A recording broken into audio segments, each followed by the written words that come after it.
All right, we'll get started in just a few.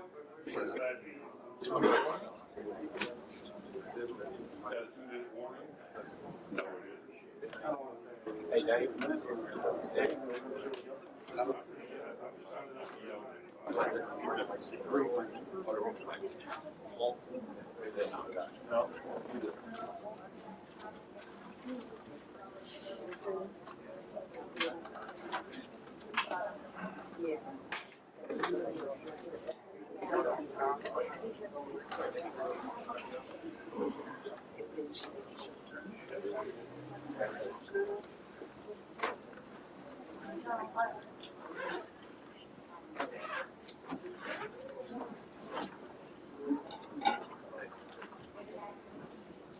Yeah, but I can.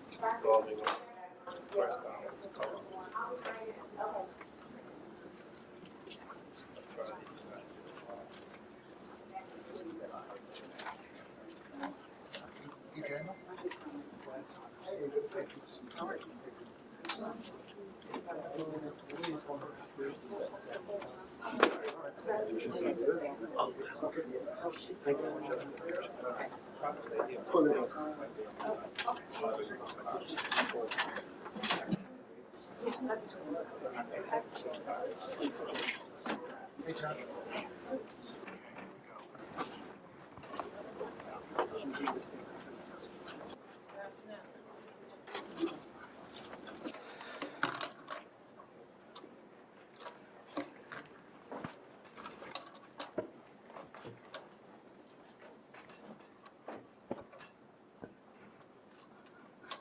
Good afternoon, everybody. I'm Muriel Bowser. I'm the mayor of Washington, D.C.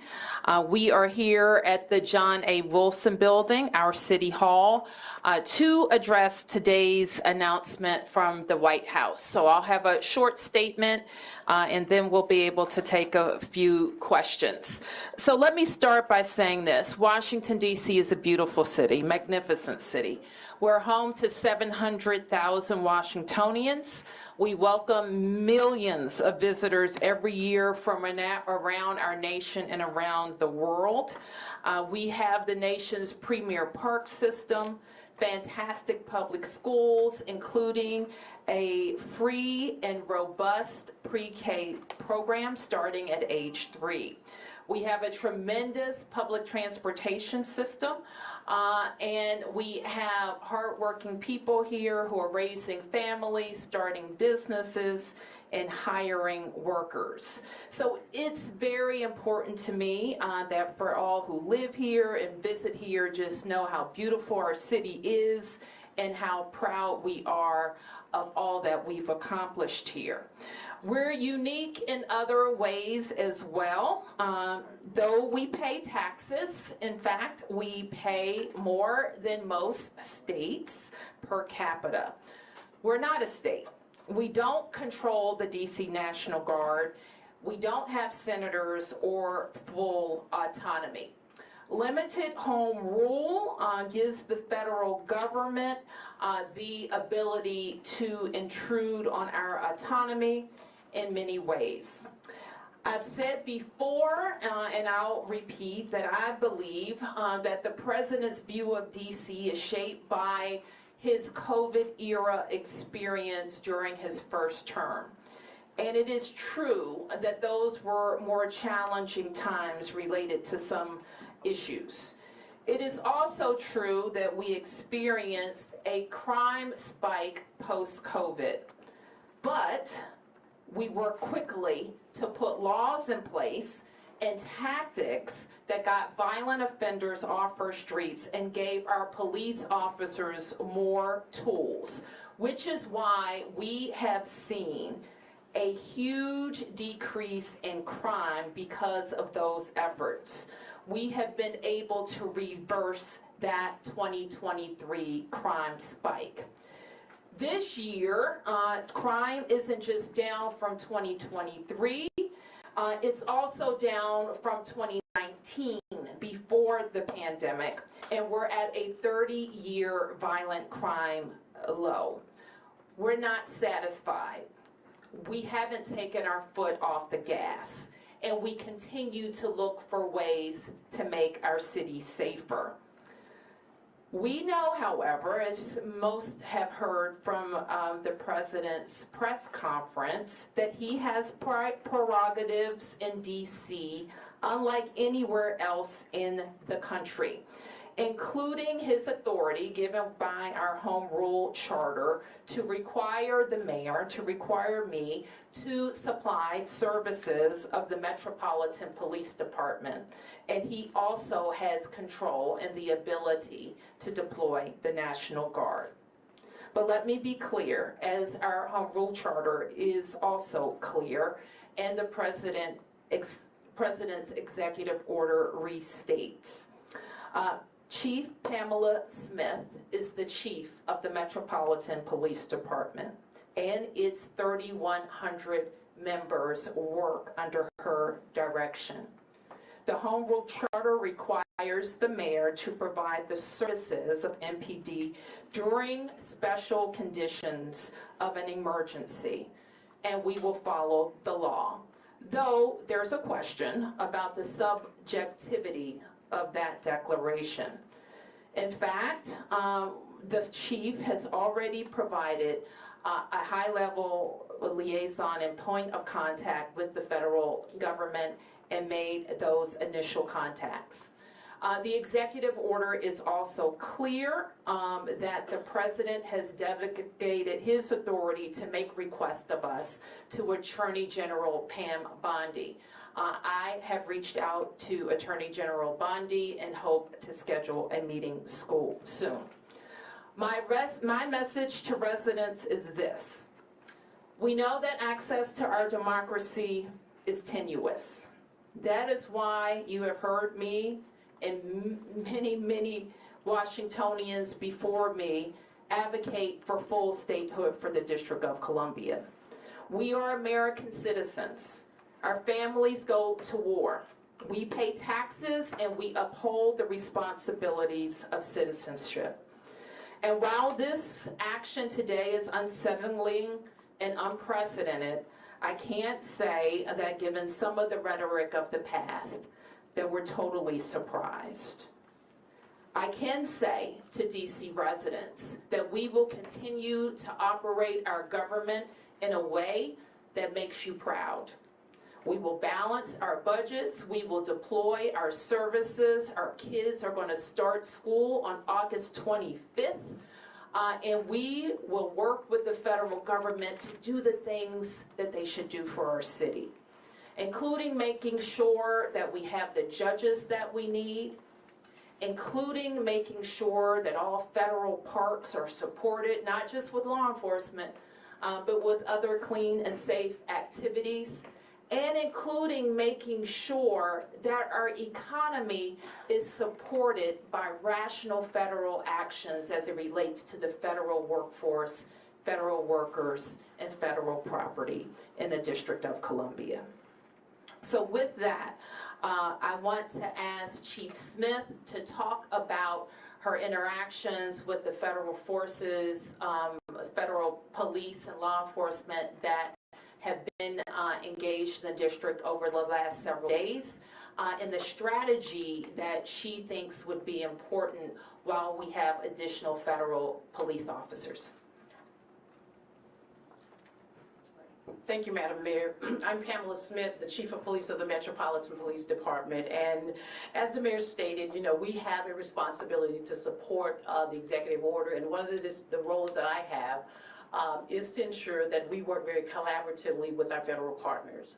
I know that most of us know in this room, and those of you that are watching on television, that the efforts of the federal law enforcement officers began in our city on Thursday night.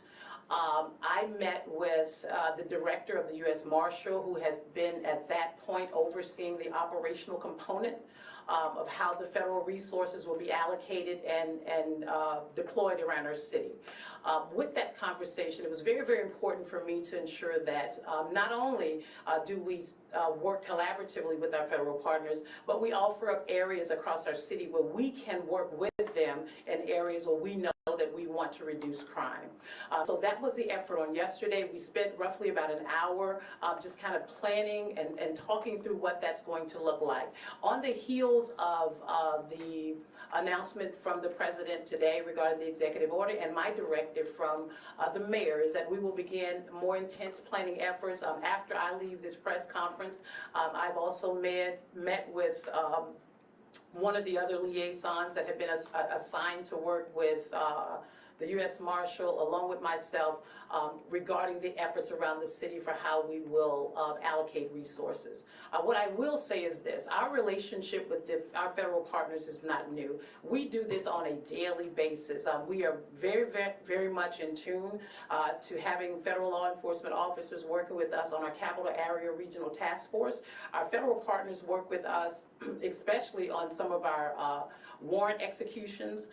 They work very, very closely with us with our Violent Crime Suppression Division, and it is my intent and my police department's intent to continue those efforts. What you will see is an enhanced presence. The second thing that's really important to me, and I'm speaking directly to our community, is that we have a relationship with our community that is very important to us, our community members. And so having our Metropolitan Police Department working alongside of our federal partners who have come into the city to really help us assess and deal with the crime, some of the crime spikes that we have, we will work alongside them, but intentionally, we want to make sure that our community understands that we are there. We're going to be boots on the ground.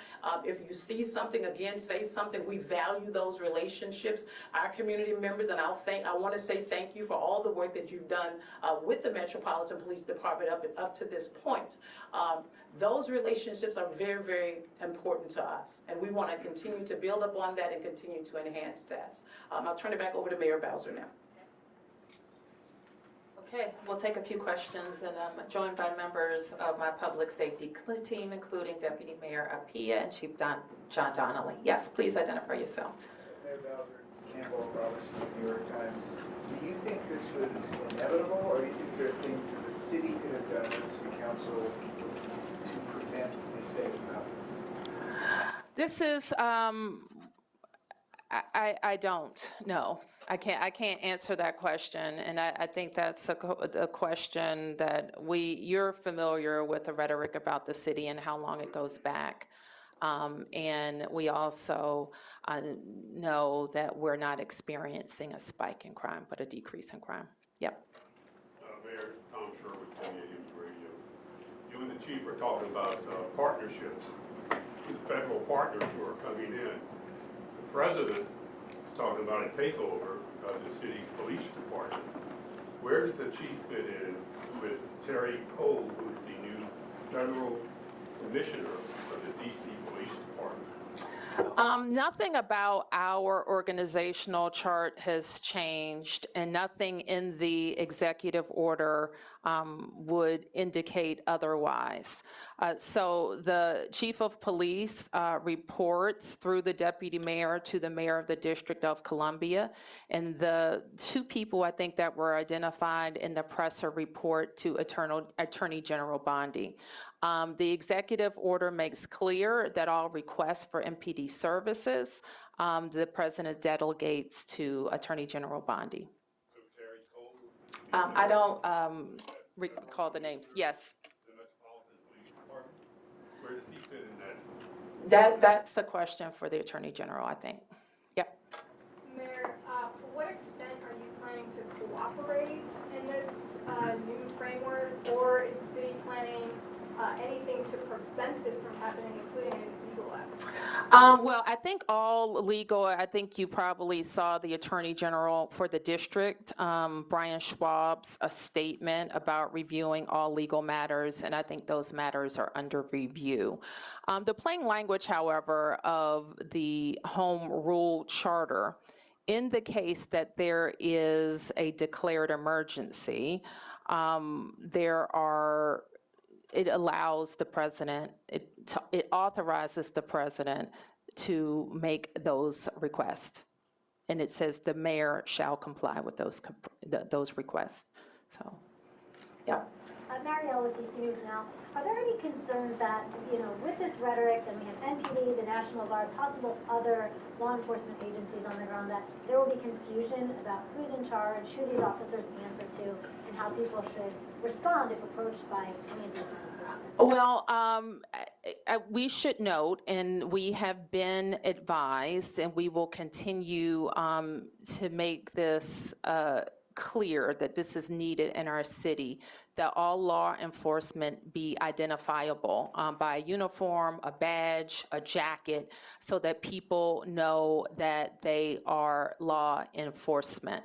And the chief, in her coordination with the kind of the command on the federal side, will make clear kind of how the protocols for response.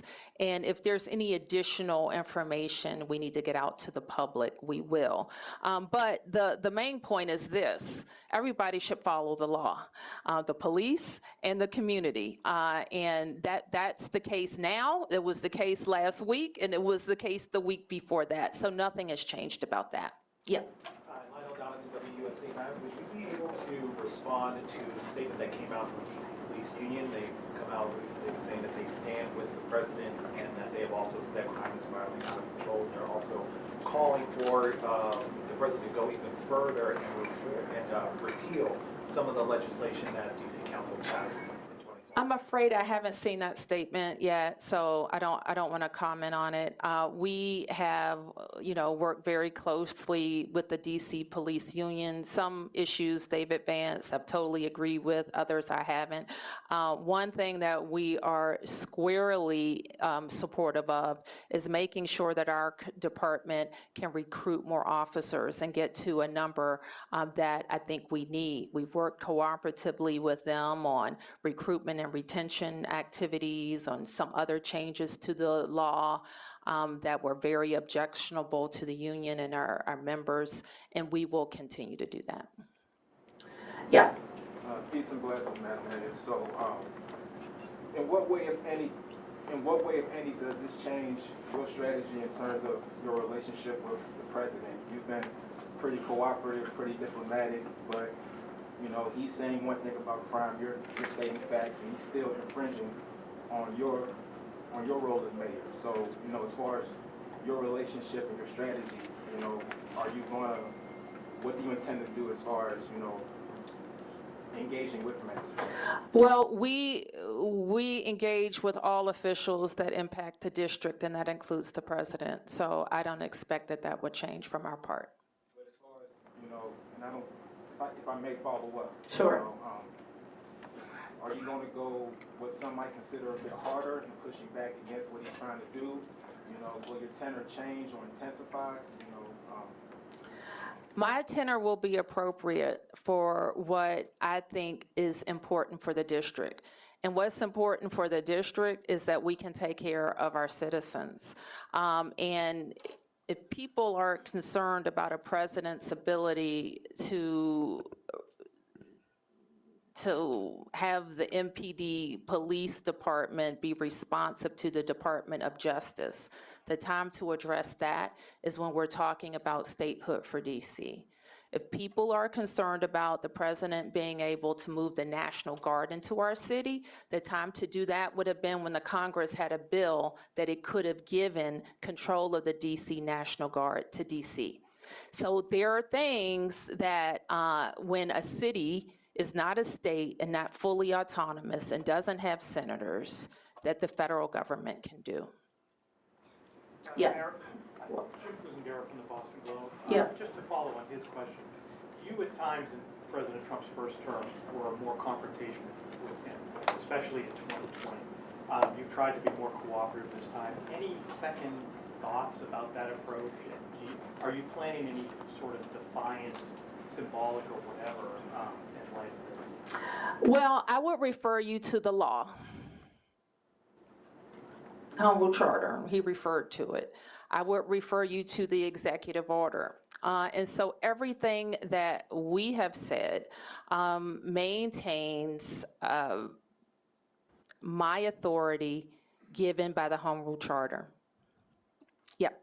Josh Chapin, Channel 7. I just want to be clear also that this ramp up, this emergency we're talking about is a brief period, like a 30-day period, am I right? The charter gives him the ability to do it for 30 days, yes. So that means cooperating with the, whatever he wants to do. Well, it means that we follow the law, that the MPD follows the law as well as all of the federal officials who are here. It's also important just, and we will do this in our communications with them, understand like what they're looking to see. So the fact that we have more law enforcement and presence in neighborhoods, that could not, that may be positive if people are, if it's a positive action. So that's what the executive order says.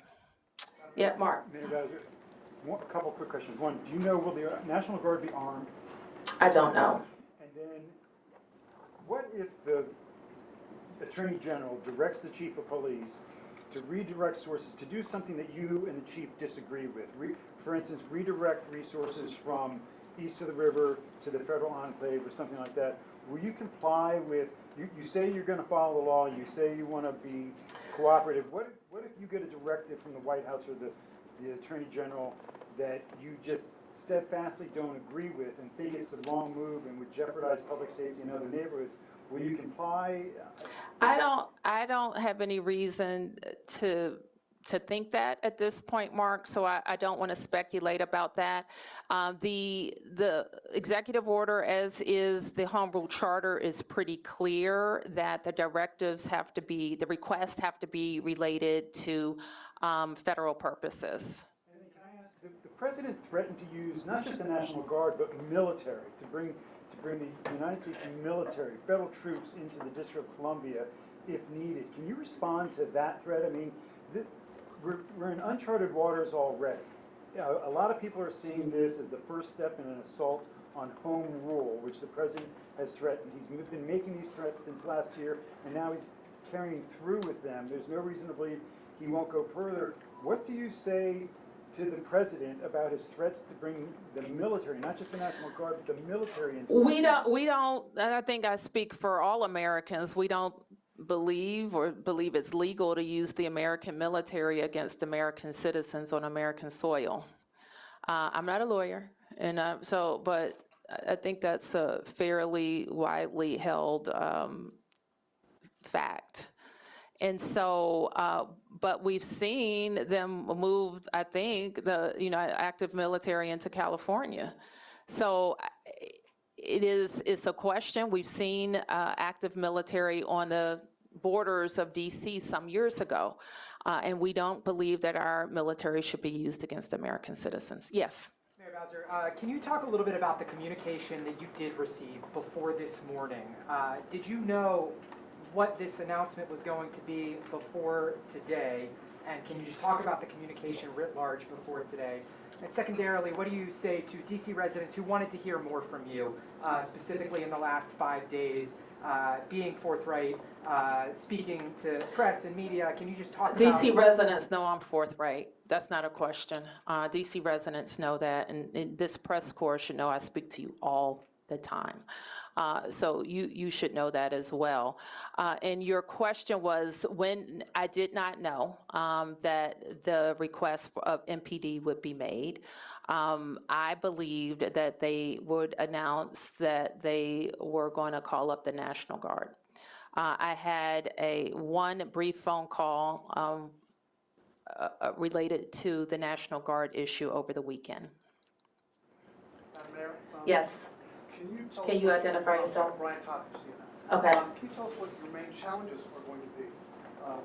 Chief Smith and the DC Police working with federal officials, and are you concerned that any federal official overseeing the DC Police Department is not going to know the city as well as Chief Smith and your officers? Chief Smith oversees the MPD. and all of the requests and coordination for the federal request. I don't really have a doubt that that is going to, among those officials who are law enforcement officials who have experience working together, I don't have a big concern about that communication and coordination happening. Who hasn't yet? Hi, Emma Huber with the Washington Post. During the news conference this morning, President Trump spoke about how he wanted to empower DC police to hit back harder. Are you aware of any changes in the works to MPD's use of force policies, and does that kind of rhetoric, how do you feel about that kind of rhetoric? Our police officers are highly professional, well-trained officers that we support with training throughout their careers. We're proud of where our department has come from in terms of their level of professionalism. So they're trained in constitutional policing, and that is our expectation. Yes. Hold on, you passed the question. One more. Owen Hayes, NBC News, just to follow up on that a bit. Yeah. So will they still be fully subject to local regulations when it comes to use of force, body cameras, while under federal control, MPD officers? MPD reports to the chief of police, and they are subject to DC and local laws, as well as federal laws. And that will continue even under this plan? Yes. Yes. Emiliana with News Nation. You said earlier that they did not tell you about this announcement before it happened today. Did the White House or the president bring up their concerns with crime before last week? The president talks about crime all the time. Specifically in DC? Yes. Have you not heard the president from the campaign trail? In every conversation I have with him, we're always briefing the president on our progress. In fact, my first meeting with him after he was elected the second time, we went over the crime trends. We went over how we're seeing decreases. So the president is read in on our efforts. Who hasn't had? Yep, over here. Ashraf Khalil with the Associated Press. A lot of this seems to be perceptions of what constitutes an emergency. The White House and the administration says there's an obvious emergency. Your administration with numbers and the council says there is not an emergency here. How do you solve that? Is there an arbitration option? Where does it go from here? Because it feels like, do you agree that it comes down to what constitutes an emergency and what's next? Well, what I would point you to is the Home Rule Charter that gives the president the ability to determine the conditions of an emergency. Now, we could contest that, but the authority is pretty broad. And so, like, if you wanted to say the most outrageous thing, one might say, well, I won't say that. It could be something very small. Like, I'm not saying that that's what he's doing, but it could be. And if he deems it and he puts the meat around it and the argument around what he thinks is an emergency. When we think of emergencies, it usually involves surges in crime or crime that's not being responsive, or tools that we have that we can't use in the normal course. That's what, when we use an emergency, that's what it's for. Yeah. Oren Oppenheim, ABC News National. Wanted to see if you could respond directly to some of what the president said this morning. Do you agree or have any thoughts on the picture he's painting? He said that there are, quote, bloodthirsty criminals, end quote, or roving mobs of wild youth. End quote. He also said that DC police can do whatever the hell they want, end quote. Are you okay with that? What does that mean? Do you have any response to him or the White House talking about the DC crime stats? I mean, I think I've already addressed all of those questions. Anything else? Yep. Scott Gumman with WTOP. This morning was described as a federal takeover of MPD. It sounds like you're describing this as Chief Smith is still in charge and everything will run through the department. What will this look like on a day-to-day basis as it relates to what has transpired here? What can people expect to see? Is this an instance where you all work collaboratively for big events and this is something comparable to that? No, I don't, it's not like that. It's not like the special events task force where we work together. And I think I don't want to minimize what was said. And I don't want to minimize the intrusion on our autonomy because it is very different than working a special event. So that is not what we're trying to do. But I think the chief, and I'll turn to her in a second to talk to you about what she thinks is going to be most helpful to MPD.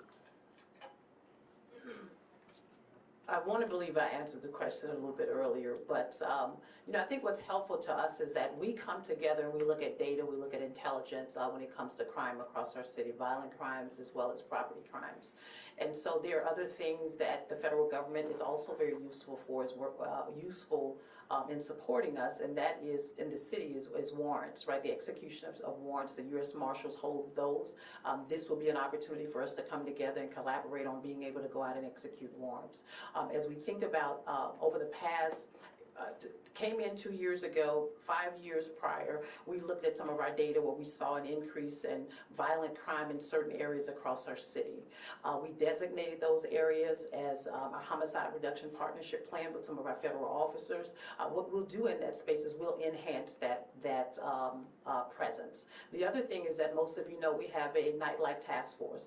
U Street, we have a lot of tourists, residents, individuals who come into our city on a Thursday night, Friday night, or Saturday night and enjoy the nightlife culture. We will also be able to utilize that enhanced presence in and around that area and any other crime trends that we might see that will go forth. We have our drug-free zones where we also align our federal partners in those spaces as well as our juvenile curfew zones. May I just follow up quickly, Chief?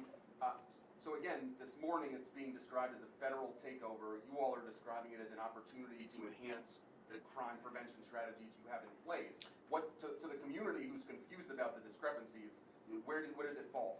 Well, I just articulated to you where it falls. And what I mean by that is that with respect to the two federal partners who will be working alongside me, the operations and the administrative liaison, we have a meeting scheduled for today right after this meeting, and we will be able to create an operational plan for our city that will continue to keep our city safe. Chief Smith, I just have one question. You just broke the rule. Maybe somebody else haven't asked the question already. Okay, is that it?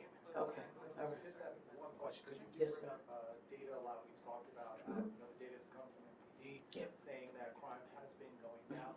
However, this morning Trump did cite a report where a sergeant was accused of messing with the crime numbers. So would you be able to respond to some of what Trump said directly this morning? Well, I cannot respond to any internal investigations, and I think, as you know, we do not talk about personnel actions with regards to our personnel. Sam. No problem. The two-part question. For me? Yes, please. Okay. And this is in regards to the youth. What is your professional assessment of how MPD has handled the so-called youth takeovers? And I guess the second part of my question might be more appropriate for the mayor, but Well, can I ask the first question, then you can ask the mayor the second question. I think when it comes to the juveniles, and I've said this, I'm very passionate about young people who are going to do great things in our city. And we have a lot of young people who are moving in that trajectory and in that space. The problem is we have a small subset of young people who do not. And I've said to parents, you need to know where your children are. We've talked about this over and over again. The mayor has enacted an executive order so that I, as the chief, can designate juvenile curfew zones around our city so that we can still give young people the opportunity to be able to be in those spaces based on what the laws and the regulations state, but we won't allow the disruptive behavior. And we've seen that time and time again. We've looked at intelligence, we've looked at data. Sometimes we look at things that are on social media to help guide our decisions. We want young people to be safe in our city. We want them to be able to enjoy the activities of our city, but we're not going to tolerate that kind of criminal activity that we've seen in the past. The juvenile curfew zone that was enacted, we've seen a decrease in our juvenile participation in those locations. no doubt. And Madam Mayor, Yes. if I may, how effective would it be to federalize crimes that you commit?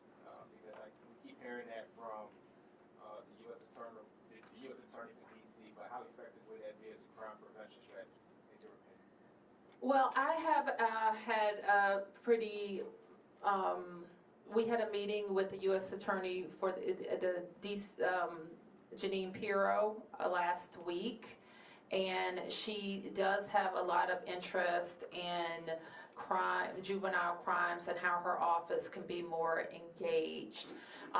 What I committed to her then was having some conversations around the laws that she's concerned about with members of the council, and seeing if there's any possibility of a omnibus to change that. With regard to who prosecutes or what crime she can prosecute, that's not a local law change. That would be a congressional change. So may I hear you correctly, may I hear you correctly in saying that you would embrace the change in the 3 laws, IRA? I have a position on at least 2 or 3 of those I can refer you to. You wouldn't mind articulating real quick? I would, because I'm going to get them mixed up in my head right now, but I will be happy to share that with you. Okay, I'll take a few more. Yep. Mayor, and along with those laws that Sam was just talking about earlier today, we also heard a focus on DC's bail system, being a cashless bail system. Was that part of your discussion? It's the first time I ever heard that come up in a situation with DC. DC has had a no cash, whatever you call it, cashless bail, I think since the mid-90s. So that's not anything new to our system. We do, and you know, that I was very, very focused in the last 2 years on having the council pass laws that would allow judges to hold violent offenders, those accused of a violent offense, pre-trial. And I believe that provision has led to our very substantial decrease in shootings and homicides. Yep. I wonder if you could specifically speak to some of the concerns that U.S. Attorney Bureau has raised about her perception of lenient sentencing for youth charged with violent crimes. Do you think that's an issue? And as she suggested, potentially charging in some instances prosecuting youth as adults, is that a potential solution, or do you agree with that? Well, the U.S. Attorney has the ability to prosecute youth for some crimes as adults. And I think she's interested in expanding that and possibly lowering the age.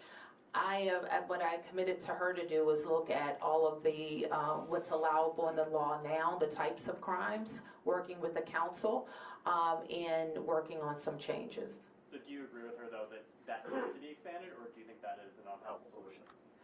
I don't want to say right now, because that could mean a lot of things. We want to really analyze what we think would keep us safer, what the link to crime. I will say this, and this is, some of you are new to covering us and covering these issues, but I have been in my tenure of service very pro accountability. Okay, I am an accountability mayor.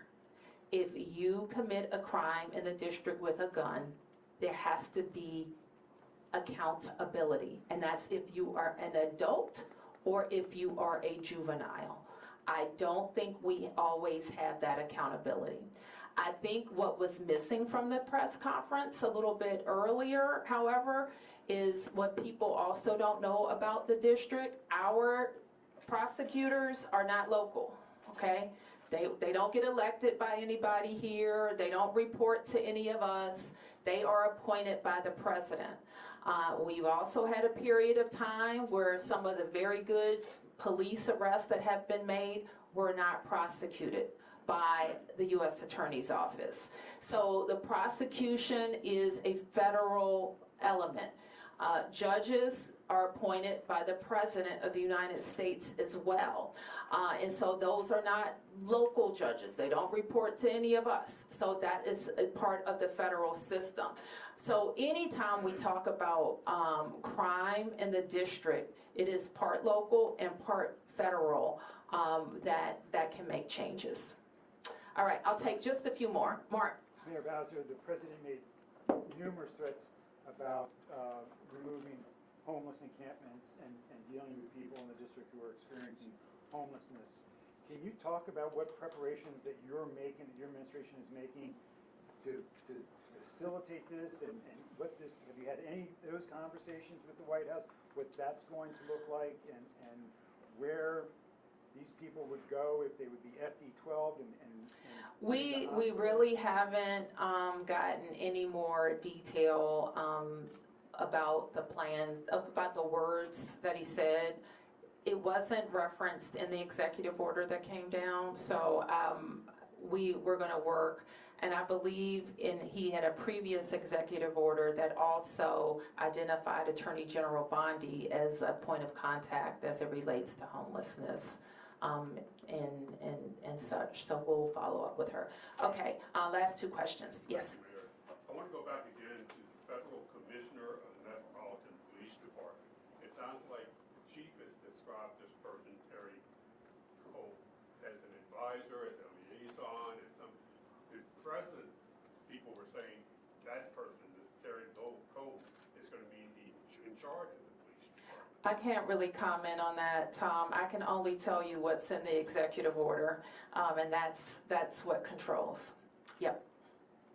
Will DMH just be coordinated with law enforcement? Can you identify yourself? Hi, I'm with Street Set Sweden. Okay, what's your name? Maddie Kessler? Okay, thanks, Maddie. Yeah. Will DMH be coordinating with law enforcement when it comes to increasing chemistry from disaster alert? And then if AG Bondi directs local law enforcement to arrest or remove people experiencing homelessness out of DC, will Chief Smith comply? Well, let me just say what MPD needs to be focused on, and it's violent crime. We simply, like our force, when the chief deploys every day and every night, is focused on people who are committing crimes in the district. So I'll leave it at that. Mayor, one more if I could. Okay. You testified to Congress after the 2020 racial justice protests when there was concern that Trump might take control over MPD at that time, that would be a complete disaster, that you were worried that you're going to lose control of the city. Can you reflect on this moment today? Do you feel that you're at risk of losing control of the city? Are you worried this is going to be a complete disaster? I'm going to work every day to make sure it's not a complete disaster. Let me put it that way. And I think that with Chief Smith's leadership and her expertise in both the federal space and the local space, we are going to do our level best to maintain, as the chief talked about, to maintain the trust that DC residents have in us. What could be a disaster is if we lose communities who won't call the police. That could be a disaster. What will be a disaster if communities won't talk to the police, if a crime has been committed and could help solve that crime. That could be a disaster.